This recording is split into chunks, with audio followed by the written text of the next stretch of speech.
Hi, welcome to my channel, everybody. Tonight we're going to talk about 7 pathways to abundance. It's going to be a lot of fun. So sit back and enjoy. It's going to be perfect because the sun is in Taurus. If you're catching this live or around the 27th of April, we have a new moon in Taurus coming up. And if not, well, this video is evergreen. So it doesn't matter when you see it because all of the content will always be relevant forever and a day. So welcome to my channel, everybody. Welcome back if you are returning, and welcome aboard if you're new here. I'm Joshua the Psychic, and you can check out my website, psychicsun.com, for readings, coaching, parties, gift certificates for everybody on your holiday or birthday list. And let's get started. Hey, Haley, nice to see you. Happy Thursday. I hope you're doing well. Thanks for joining. So, what we're going to talk about tonight is 7 pathways to abundance. And what I'm doing is I'm working with the Seth Material. And we're going to talk about what that means. Hey, Pam, nice to see you. Happy Thursday to you. So the Seth Material, essentially, it was channeled teachings through Jane Roberts. And this is Jane Roberts here. You see it? Oh, there we go. So she was a channeler. She was a writer, and she channeled this entity by the name of Seth in the 60s, 70s, and 80s. And her husband, Robert Butts, transcribed the teachings. And they have a whole bunch of books. And sometimes when you're in the presence of truth, you ever just know that? Like when you hear something that's true, it just resonates with something perhaps beyond yourself. Well, a lot of people have felt that way about Seth and the Seth Material that Jane Roberts channeled. In fact, Yale has the recordings in their library, and they were published by Pearson, I believe. So they're quite reputable. It's a very, very good source for sure. Hello, Casmar. Nice to see you. Thank you for joining. So the Seth Material is pretty cool. And, essentially, the core principle from Seth is that you create your own reality through your beliefs, your thoughts, and your feelings. And if you've been watching me for a while, that has really been a lot of what I've been teaching.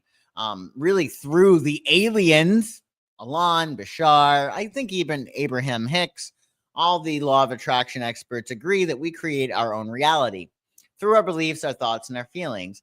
And Seth speaks a lot about abundance. It's interesting. Jane Roberts, who channeled Seth, was a Taurus. And yes, she had personal issues in her life, health issues, hang-ups, etc., which goes to show that you can be a channel of divine grace, as she was, and still have your problems. But she was a Taurus. And abundance is a natural state of the universe. Seth said that if you nurture the flowers within, you'll have abundance wherever it is that you go. So everything is an inside job, and you can really work with the Seth Material to create a reality that's preferable to you. And this presentation comes at a very appropriate time because the sun has entered the sign of Taurus as of April 19th. If you're catching this another time, well, that's okay because the content is evergreen.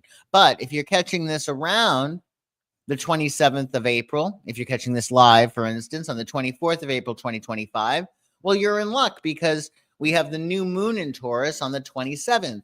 And that's going to give you a 2-week window, April 27th to May 12th, to plant seeds for abundance. So this timing is very apropos.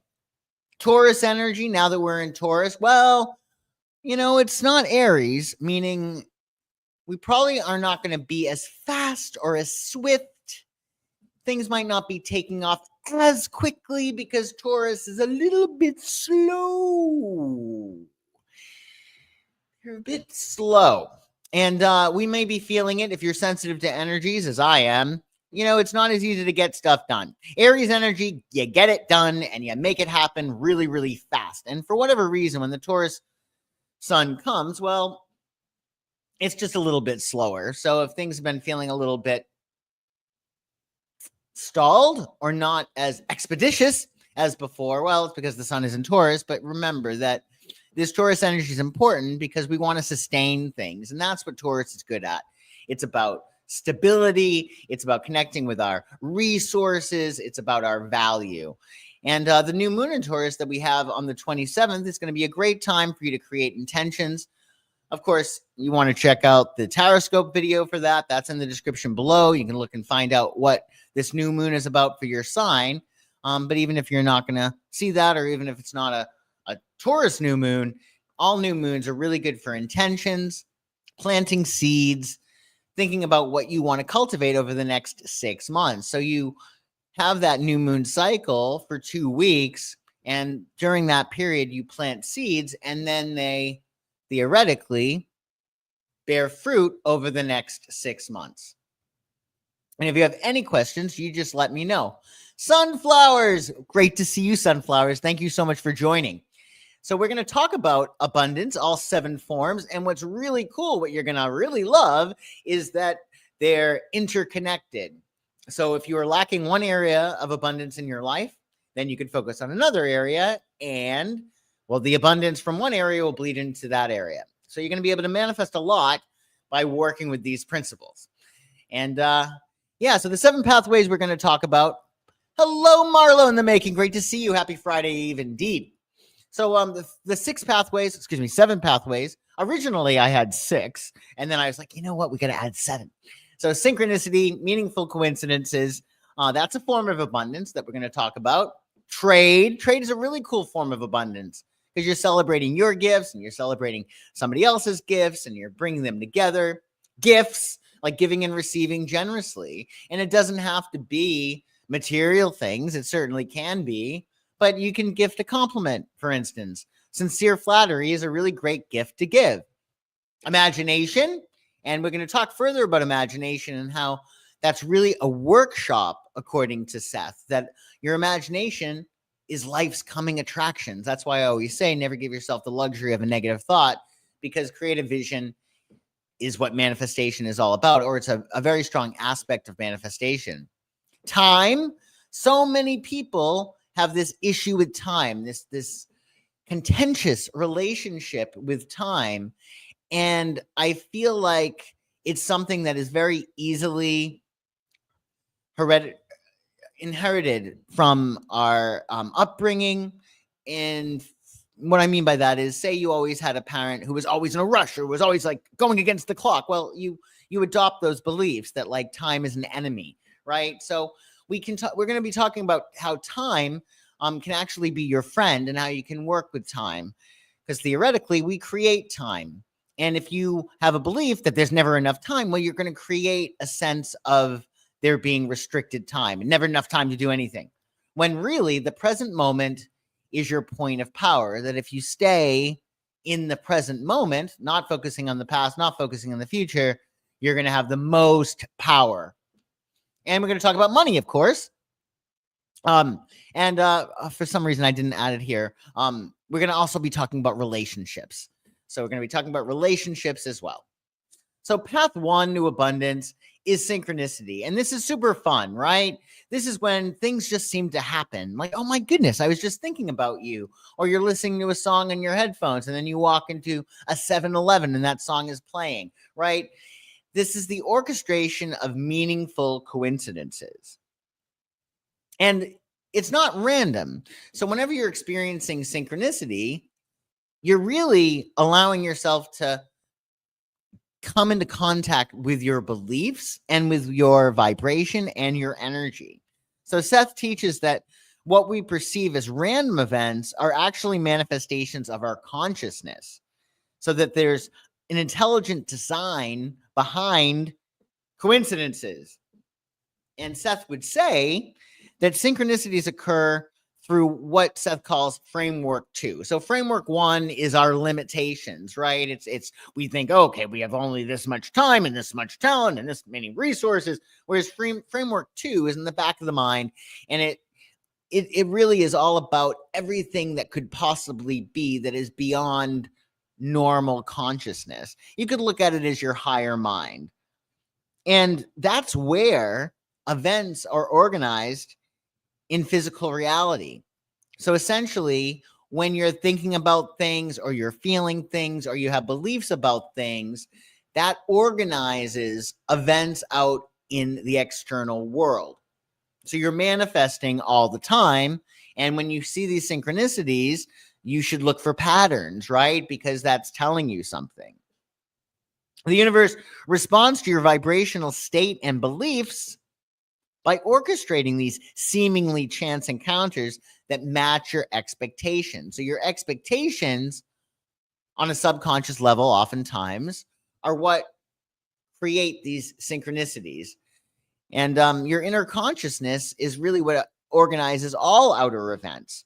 So even events that have insurmountable odds against them, for instance, are drawn to you through this intelligent coordination of consciousness. So what this means is try not to be too logical about how things can work for you. Because when we do that, we're limiting ourselves. And you don't know what you don't know, right? But when you're seeing these synchronicities, it's a form of abundance. So you might want to ask yourself, because you're going to get these synchronicities via your expectations, is to play over and over and over in your mind how you want things to be. Remember that Beatles song? Wouldn't it be Beach Boys song, Wouldn't It Be Nice? Right?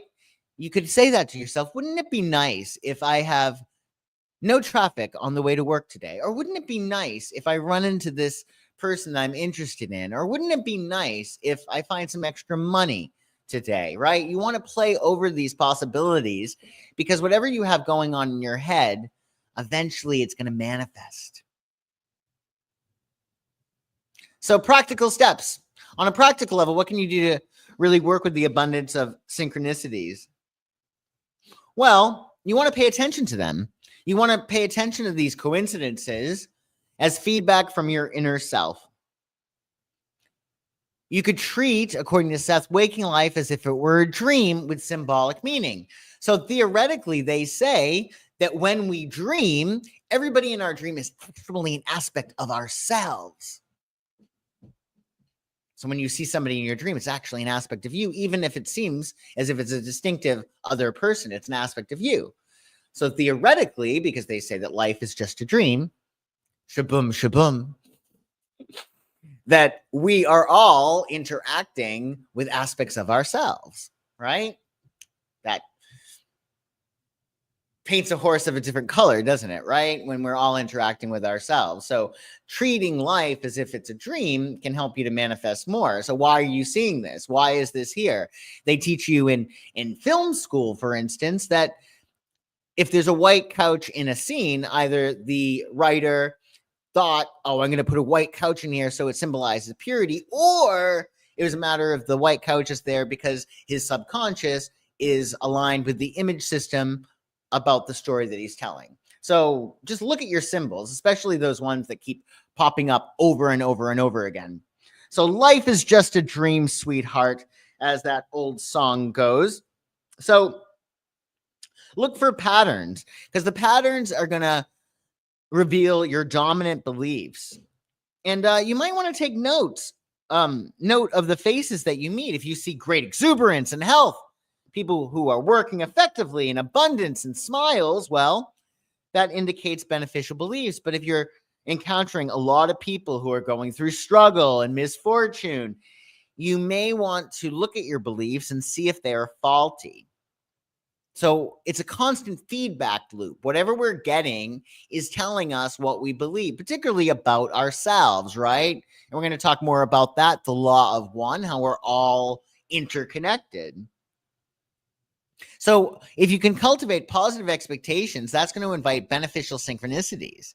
So again, playing over in your mind how you want things to be. Don't give yourself the luxury of a negative thought. Act on your intuitive impulses. You might get an instinct to do something, and that's what is really important about manifestation. If you play over in your head how you want things to go, then you're going to get these impulses, these little nudges. I think I'm going to take this route to work. I think I'm going to call my friend. I think I'm going to log into LinkedIn today, whatever it might be. You just want to play over in your head how you want things to go. And then in framework 2, your mind will organize things to give you those hunches. those intuitive flashes. What is this, Marlo? I have heard that if you ask a character in your dream what they represent or what they need to tell you, they will. Oh, that's really good. I'll have to try that. But I feel like when dreams, it's almost like sand running through your hands. It's hard to actually have that contact, but I will try it, Marlo. Thank you. So, essentially, you want to always, when you're thinking about what it is that you always want to open the door for something better too. You might want to say, oh, I really want this job or something better. I really want this apartment or something better, because that's gonna help you not limit yourself. So trade is another form of abundance. And trade is the exchange of value and energy. And Seth describes a spiritual economy where energy naturally seeks balance and exchange. So that's like the natural order of things, according to Seth. Trade, according to Seth, is not a zero sum, but expansive. It's not zero sum, but expansive. So as energy circulates, it naturally multiplies. So if I'm sharing my gifts with you and you're sharing your gifts with me, it's creating this abundant cycle, right? And then other people can be affected by it too. All transactions that we have, all the trading that we do, reflects beliefs about our worthiness and our generosity. So if we feel we're worthy of something, we might be able to trade something that we have of value for something that we value in somebody else. Same thing with generosity. If we are encountering people that are generous all the time, well, that's reflective of ourselves. We must be generous ourselves. Abundance increases when we are sharing freely, right? When we share freely and not feeling as if we're keeping score, that's going to be really, really helpful. And it's important to look at any conflicting beliefs that we may have about exchange. For instance, sometimes we feel guilty when we get something. And we also could feel resentment if we give something, right? So how do we win here? I feel guilty if I receive, but I also am resentful if I give. So it's a matter of, again, that cycle of abundance. If you're in that abundant state, there is no loss. There's only win-win situations. And one's prosperity can uplift others. One of the reasons to be prosperous is really to be an example for other people, because emotions are contagious. And if you're around people and you're imbuing that energy of prosperity, you can make other people prosperous.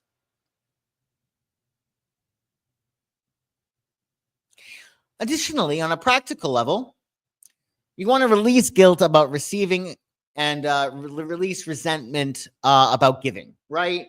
You want to allow yourself to know that everything that we have, all of our gifts, are really from the light. And it doesn't mean that we need to give everything that we have away, but we can be free with it. We can be abundant in terms of that.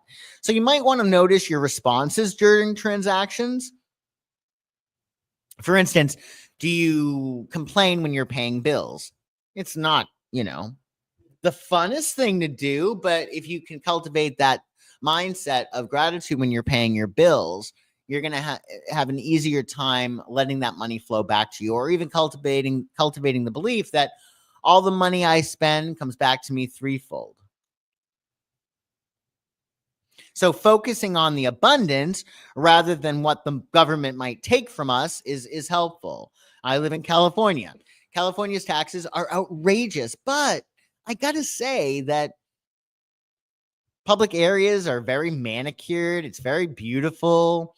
There are certain luxuries that I have because I do pay taxes, for instance.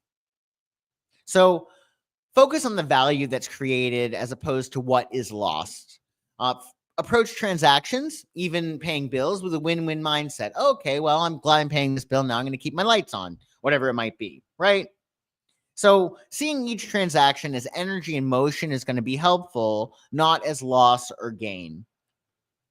Approach negotiations as, asking, how can everybody benefit this? Not how much can I get, right? How can I get the most, right? Because you don't want to that's a scarcity mindset. You want to keep the abundance flowing. Create win-win scenarios by recognizing that when other people prosper, the collective energy expands, ultimately benefiting you too. And release the emotional charge around money exchanges by seeing them as just another form of energy circulation. It's like anything. You want the job so bad you don't get it, right? Because your insistence is resistance. So releasing anything in regard to trade will be helpful. Additionally, when you are connecting with other people and trading, two heads are better than one. So you both can benefit from each other's energies. And Seth says a lot about that in his books. Gifts. Who doesn't like gifts? So gifts are about giving and receiving generously. According to Seth, the universe operates through endless channels of giving, but restrictive beliefs block this natural flow. So remain open to unexpected blessings. You never know how the universe might serve you, right? And don't limit the channels through which abundance can flow. So, for instance, say you want $1 million. I want to win the lottery. Well, maybe that's not the easiest way for you to get that $1 million. Maybe there's a much more fun way for you to get that $1 million, right?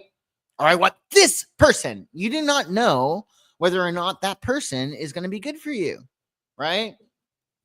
So you want to be open, right? Open to the channels through which abundance can flow into your life. Prosperity often arrives through unexpected avenues that your logical mind couldn't have planned. So that's why when we're asking for something, it's always good to say, I want this or something better. I want this house or something better. This job or something better, right? Because you don't know what you don't know. And when you're giving, it aligns with the universe's natural generosity. Each gift received and given, according to Seth, is part of universal energy circulation. It's not about deserving so much as allowing, releasing, right? Because essentially what you need to do is to balance the male and female energy. We're always talking about following your excitement and determining, what's going to make you happy. Well, you have to be in your feminine energy in order to understand what's going to make you happy. And then you have to be in your masculine energy to take action, right? So it's all about that balance. But you want to allow gifts to come into your life. All gifts that you might not even know exist or you may not even know you need. Sometimes we get things in life that we didn't know we needed it until we got it. And we're like, oh, geez, here's the puzzle piece, right? So on a practical level, gifts. So cultivate generosity and gracious giving. That's always helpful. You don't want to limit your abundance. Be open to abundance in all the forms that it may appear. You don't want to think, for instance, I can only earn money through hard work at my job. Instead, you might want to affirm, I am open to abundance in all the ways it can be manifested. Practice giving from genuine joy rather than obligation or expectation of return. Never give to receive, because that takes the fun out of it, right? Because then you're keeping score and you want the abundance to keep flowing, right? Practice giving freely what you have in excess. So you might have something, a lot of it, right? More than you need, a surplus of ideas, a surplus of knowledge, a surplus of maybe you have, anything. You could have a surplus of paper clips, of candles or whatever, giving them away, right? Because you want to tap into that energy of abundance. So whatever you have an abundant supply, try to give it away. And that's going to help you. Also, be sure to accept compliments and help without deflection. This is one that is a little bit tricky. It's almost like when you're receiving a compliment, you don't want to invalidate what somebody says. If I say, oh, I like your shirt, and you say, oh, well, it's kind of old or it's stupid. I don't know where I got it, but I hate this shirt or whatever. What you're doing is you're invalidating my thoughts about your shirt, and you're not allowing yourself to receive the compliment, right? So you want to practice receiving graciously. You don't have to throw it back. I feel like That sometimes happens a lot. Like, oh, I like your shirt. Oh, I like your shirt. Like it's like almost like this hot potato. We don't want to hold on to it, but you want to allow yourself to graciously receive, right? Because if you can receive a compliment, then when somebody gives you a gift, you can receive that as well. So practice that. And also in terms of giving compliments, sincere flattery is a great thing. It's free. It makes your day, makes the other person's day. So just consider how you might give in that capacity. So yeah, accept compliments. You also might want to experiment with giving something small daily, be it a compliment or a smile. Even a therapeutic smile could be a gift. And notice how that shifts your relationship with abundance. Also, you may want to ask yourself, what unexpected gifts have I received recently that I may have overlooked? Because remember, what you focus on grows, according to Seth. What you concentrate on grows. So if you can focus on the gifts that you get, those are going to multiply. Now, imagination is pathway 4. So creative vision is imagination, right? Your imagination is life's coming attraction. So it's very important. And thoughts and images are electromagnetic energy forms. So Seth describes thoughts as having an electromagnetic reality that literally attracts matching circumstances. That's why what you're imagining is really important. You want to make sure that you're playing over in your head all the different best case scenarios that could happen. Imagination, according to Seth, is not fantasy. It's actually the workshop where physical reality is designed. Seth calls the imagination the workshop of creation. And the workshop of creation is where consciousness shapes your experience. And what you vividly imagine sets energy in motion. Because remember, thoughts and images are electromagnetic energy forms. If we knew the power of our thoughts, we would be very, very careful about what we're thinking. And visualization, according to Seth, is actually a form of energy projection that begins materializing your desires. They say you're not going to be able to manifest anything unless you see it in the psyche first. Usually it's in the subconscious level. But if you can visualize it, that's when it has more of a chance of manifesting. So you want to be really in love with your imagination and really working with your imagination and playing with your imagination. Seth often talks about how that spirit of play is really key to effortless manifestation. We can't be white knuckling it. This has to happen, right? Because insistence is resistance. You want to flow and be playful with a young heart, and that's going to help you to manifest. So yeah, additionally, you may want to look at visualization as a form of that energy projection. Like every time you're visualizing, you're projecting, right? Think of it in terms of even the new moon. Under the new moon, we make a list of things that we want and we pop it into the universe, so to speak. And that moon, as it grows to that full moon, then you manifest, right? So the same thing with your psyche. Whatever you're putting in your brain is going to manifest eventually, right? You just got to be consistent with it. So on a practical level, imagination,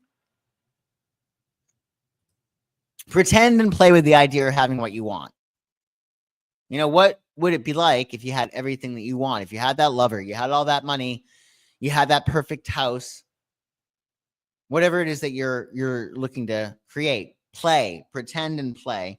Seth suggests several times a day, pretend that I am surrounded by abundance, and in my mind, I will imagine the things that I want. Seth adds the playful approach. If it does not work, I have not lost a thing. But if it does work, I have gained a lot. So there's no pressure. Imagination, according to Seth, works best when it feels like play rather than desperate striving. Remember, the universe reads energy, right? So you don't want to be in that place of desperation. That's why they say when we pray, we shouldn't be like, please, God, give me this. We should say, thank you, God, for giving me this and showing me that it's in my reality, right? So Seth advised Rob, that's Jane Roberts, his husband, to imagine what you will do as you sell so many paintings that you need more time to produce them, right? You also want to make sure that you're visualizing your outcomes in present tense. You don't want to think in the future or in the past. You want to think it's happening now, right? Because that's your point of power. He says, do not imagine this in future terms, imagine in present terms as if it is already accomplished. So you want something, it's done. Signed, sealed, and delivered, over, complete, done. And when you're visualizing, engage all your senses, right?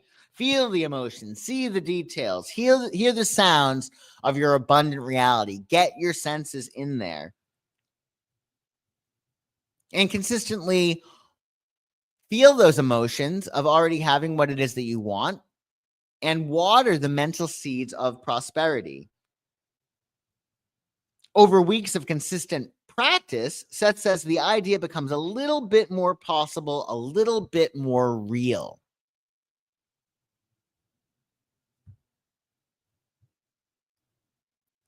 And you always want to think in terms of best case scenarios. You never want to say worst case scenario. No, don't introduce that, because you got to remember, every time you're thinking, you're creating a pathway, like a neural pathway, right? That's why you're thinking these are all the good things that could happen out of this.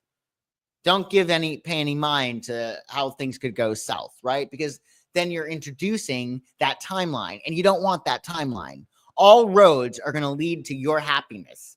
It might not be a road that you know, right? Might be a circuitous route, but you're going to lead to your happiness, your peace, your bliss. You just want to make that decision that is going to happen. That's already happened. That's happening, right? And time. So time is, I think, so tricky. I have so many clients that have this issue with time. Oh, I don't have enough time. I would do this, but there's not enough time. Well, again, that's a belief that could be very problematic in limiting you. So Seth talks about time. The present moment is your point of power. You're much more powerful in the present than you would be in the past or in the future. And Seth describes something called the spacious present, where all time exists simultaneously. So this is a hard concept to grasp, but we don't have past lives. We have lives that are going on concurrently. So your life in 1870 is going on right now, and your life in the year 4025 is going on right now too. And what's cool is that you can call upon these past and future selves for whatever it is that you want. And I would play with this. Maybe there's an alternative self that you have, either from the past or from the future, who loves, for instance, doing laundry. And you don't want to do laundry, but you have an alternative self that is really into laundry, or that has to take a test. Maybe you think you're a terrible test taker. Well, you have an alternative self that loves taking tests, just really is good at test taking. Call upon that alternative self, right? And that's going to help you a lot. So play with time. Time can be very, very malleable. And one thing is really important. If you declutter your space, you'll have more time, or you'll feel as if you have more time, because something about space and time, when you have a lot of clutter, that's actually taking up space, which is taking up time. So if you want a little bit extra time in your schedule, clean your desk. So you can access past and future feelings of abundance from other lives, and that can help you ignite a current love of abundance. So you may have an alternative self, either a self from your past or your future, that is really good at abundance, right? And your future abundance, remember, already exists in potential form. And by aligning with the now, the spacious present, you could reach through time and change your reality. So you can tap into your alternative selves in that present moment, in that spacious present moment. So you might want to ask yourself if it's possible for you to actually enjoy time. Are you okay with having that time? Does it make you feel uncomfortable if you have extra time? Because if we're complaining, I never have enough time, is that actually our homeostasis, right? Like, are we stasis? So are we not comfortable having all of that space, all of that time, right? So you want to look at your relationship with time and try to cultivate it more positively. On a practical level for time, you want to, of course, focus in the present moment rather than the past or future. When you are looking for changes, affirm that they're happening now as opposed to someday. From the present point of power, Seth says, you can affect not only the future, but also your belief about the past. So say, for instance, you were in a bad relationship. You could bemoan your fate and say, I'm a victim. I was treated so terribly. And perhaps you were. But you could create a belief and like, oh, I needed to be treated that way. So I then could determine my preferences and allow myself to be in a relationship in which I'm treated like gold. Right? So it's your beliefs about the past, right? You can change the past by coloring it a different color, right? By looking at it through the lens of an empowered self. Oh, I created this because of this, as opposed to this is my lot in life. This is where I'm coming from. Remember, you created that to help you achieve your objectives in this lifetime. So you can look at the past as really that contrast that needed to happen in order for you to determine your preferences and create your ideal reality. Affirm that changes whenever you're trying to make affirmations or affirm new things in your life. Affirm that they're happening now as opposed to someday. Hold quiet moments to experience that spacious present, just doing nothing, a few moments in the day and being in the now, focusing on your breath is the easiest way to do that. And adopt an I have enough time mindset, right? You want to really work on that, because if you feel as if your relationship with time is negative, that's not going to help you to manifest, right? Because think of it. If you feel like you have all the time in the world, then you're able to do whatever it is that you want within that time and make the most of every single moment. It also might help during quiet meditation to visualize sending healing energy to your past and your future selves.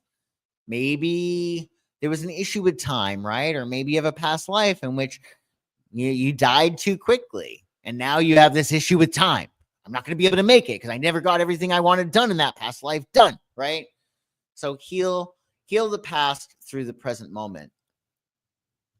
And path 6, money. So oftentimes when we think of abundance, we think of money. And money is financial abundance. And Seth speaks about essentially how it's all about our beliefs about money. Money is a neutral medium of exchange. It's simply energy, according to Seth. Some people, I think this was more in the past, but people used to look at money, or a lot of people used to look at money as filthy lucre, right? And that there's some kind of virtue in being poor. Even when actually in the 90s, this was relevant. Like, it was cool to not have money, to like be grungy and to, not wash your hair, right? Because money was bad and the man has money. And I think that's becoming less now as we grow older and we're like, okay, we need money and money's great. Money can really be helpful. So poverty is not more spiritual than abundance. And money's not good nor evil. It's a form of energy that obeys the laws of consciousness. Oftentimes, according to Seth, people struggle financially because they have beliefs about being unworthy. So they punish themselves by being poor. So if you ever have any money problems, ask yourself, like, do you feel guilty about something? Why are you not receiving all the abundance of the universe? The universe itself is naturally abundant and does not withhold prosperity as punishment. So your beliefs might limit your prosperity, but the universe isn't going to do that. And Seth views financial abundance as one of the good things in life. And ideally, it's going to be acquired when in alignment with your values. So if you get money through dubious means, that might make you feel bad about money and might keep you from getting that money because you're feeling guilty. But if you're in alignment with your values, you're going to be able to manifest better, according to Seth. So identify and transform any limiting beliefs about money, according to Seth. That's going to be really helpful. Your beliefs create your reality. Affirm prosperity even before physical evidence appears. If you've noticed my robotic affirmations, we have a video about that, and you just say it over in your head, I am prosperous, I am prosperous, I am prosperous. Even if you don't believe it straight away, your subconscious hears it so much, it's sort of like, well, I'm hearing it so much, and it might as well be true. It must be true if I keep hearing it. Think of that child that's told over and over again that they're bad, right? Well, they believe it, and then they become bad. Right? Same thing. We can brainwash ourselves into being more prosperous or being more in love or whatever it is that you want. Release guilt or conflict around financial success. So it's not a matter of you're going to help other people to gain by your losses. Like, don't feel bad about that. Everybody has their own path. And some people are perhaps even pursuing poverty, and that's not necessarily a bad thing. Maybe they need to explore that in this lifetime, but you don't have to, and that's okay for them. Also, remember to follow your natural talents and joys. Remember, you're not separate from nature. You're a part of nature. And think nature and natural. When you're being natural, when you're being authentic, when you're allowing yourself to express your natural gifts and your natural joys, you're aligning with nature and you're tapping into that natural prosperity, that natural abundance that is rightfully yours. Just like a flower on the right side of the field doesn't deserve more sunshine than the flower on the left side of the field, irrespective of how it looks. You're the same. You deserve as much as anybody else, as much rain, as much sunshine, just like those flowers in the field. And when you're allowing yourself to be natural, your authentic self, is what we learned during Aries time. During Aries time, we learned, if anything, this is who I am, period. And if you can stay in that vibration, and then with the Taurus season, expressing your natural talents, you're going to allow yourself to be more abundant. And then finally, our seventh pathway we're going to talk about tonight is connection. The abundance of relationships. So consciousness is fundamentally interconnected. So we're all interconnected. And what winds up happening in relationships is we connect with somebody else, and that is almost a smaller version of how we're actually connected to everybody else, right? Seth teaches us that each relationship, whether fleeting or long-term, loving or challenging, is a creative act. And since all consciousness is interconnected, Seth says our spirit is joined with flesh, and in flesh to experience a world of incredible richness, variety, and connection. So we're here to experience, according to Seth, a world of incredible richness, variety, and connection. So don't limit your relationships. There could be new relationships that you form that are really, really helpful to you, and they can enrich your relationships and help you get those relationships that you consciously know that you want. Relationships, according to Seth, aren't just extras. They are the main stage where the abundance of life plays out. So everything is relationships. And there's no separation in all that is, right? So when we are in relationships, we're practicing how we are interconnected. And relationships, of course, are about energy exchange, channels for energy exchange. So it's a way of spreading around the wealth, right? Spreading around that abundance, because what somebody has, you don't have. And what you have, they don't have. And when you're combining energies together, you're getting what they have, they're getting what you have, and both of you are better off. Some practical steps for connection, relationships. Approach relationships with abundance rather than scarcity mindset. Seth suggests that if you expect lack, betrayal, or loneliness, you're likely to encounter those. But if you expect support, kindness, and love, you're going to draw those qualities. So release fears of rejection and abandonment. Again, you can use that present moment to send love to yourself when you had been rejected. Seth emphasizes that giving love itself is an act of abundance. Quote, the universe does not run out of love. The more that you give, the more that you experience. It's almost like that flame. If I have a candle and it's lit and I light your candle, my flame's not going to go out, right? I'm going to be able to light more candles, and I'm not taking anything away from myself, right? It's like the sun. The sun is not hurting itself by giving sunshine to people on the planet, right? So with love, it's the same way. The more you give, the more you get, right? It's infinite, it goes on forever. And that all energy at its basis is love. And that's what we're talking about. We're talking about sharing the love of all of these different pathways. Each interaction in each relationship you have is an opportunity for growth. And it's not random. I mean, the people that you're around, even the people you can't stand, well, they're reflecting something back to you that you can learn from. So give freely your love, your attention, your support, with the understanding that the more you give without fear of running out, the more that flows back to you. If past hurts have created barriers in your life, change your beliefs and self-talk about connection. And that's going to help you attract more abundance into your life. So you got to expect love and joy, etc.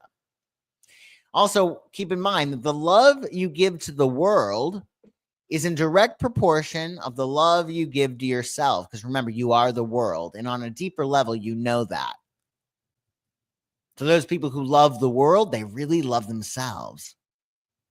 Because that separation is actually not true. It's a lie, right? It's an illusion that we're all separated. We're all interconnected. Yes, we have our own gifts and our own individuality and our own talents and our own agendas, but at the end of the day, we're all interconnected. So the more you can love the world, the more you are loving yourself, right? In fact, some people might say that, like, for instance, think in terms of racism, right? Some people might say the reason somebody might be racist is they have an alternative self who is of that color and they can't reconcile it. There's like this conflict. That's why. What they say, we are what we hate, right? So whenever we have hangups about things, it might be because we have an alternative self, either a past life or a future self, right? That is that type of person, and we haven't reconciled it. Fascinating stuff. So integrating the 7 pathways, they're all interconnected. So you focus on one, you're going to get to another, right? You improve one, it's going to improve another. You want to create essentially a positive abundance spiral. And small shifts will lead to significant changes. Even if you follow one trick in this presentation, you may receive more abundance. So keep that in mind. The different pathways, they interconnect and they reinforce each other. And the easiest thing to do, if you're lacking abundance in some area, I don't have enough time. Well, focus on the abundance of relationship that you have, right? Or you don't have enough money. Well, focus on the time you have, right? Whatever it might be, whatever it is, you're abundant in one of these areas, one of these 7 areas. And you want to focus on that in order for it to bleed into another area. Because again, a watch pot never boils. If you really, really want a relationship, for instance, you want to experience the abundance of connection, it's going to be helpful for you to focus on another form of abundance that is easy for you. And then you're going to get it. Same thing with money. It's going to be way easier for you to manifest more money if you're not focused on it, right? So watch pot never boils. Or you want to focus on money, but you don't want to focus on not having money, essentially. You want to focus on it already being there, taking it for granted like air. Just like with all the other forms of abundance, plenty of time, plenty of gifts, plenty of resources, etc.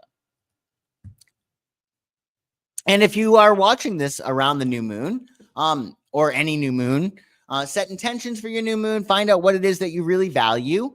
I think by this point, after eclipse season and all those retrogrades, we should by the 27th have a clear idea of like, okay, this is what I care about in my life. So create some sacred space for yourself, connect with each abundance pathway. You could go through this presentation. There's a Substack article that is a companion piece to it. Plant your seeds of intention and express gratitude. Thank you so much for this abundance in this area. Daily practices, you can use your imagination, right? And visualize every day. Focus on gratitude, what you have, all the gifts that you've received, right? What gifts you're able to give. Staying in the present moment daily, spending time allowing yourself to be in that spacious present moment in which you're allowing yourself just to be in the now and to really clock that sense of spaciousness. Synchronicity journal. If you come across these synchronicities in your life, journal them, especially those patterns. Again, this happened, right? So focusing on that synchronicity is going to help you to affirm your ability to manifest. Value-based exchanges. Look for ways to trade things. That's a really fun thing to do.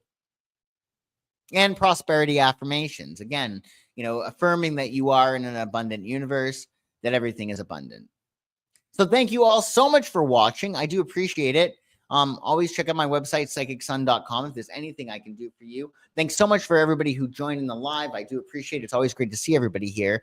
If you're catching this live, I'll see you tomorrow for this week astrology, and of course next week for Thursday Night Lights again. So take care, everybody. Thanks for joining, and I'll see you soon. Bye-bye.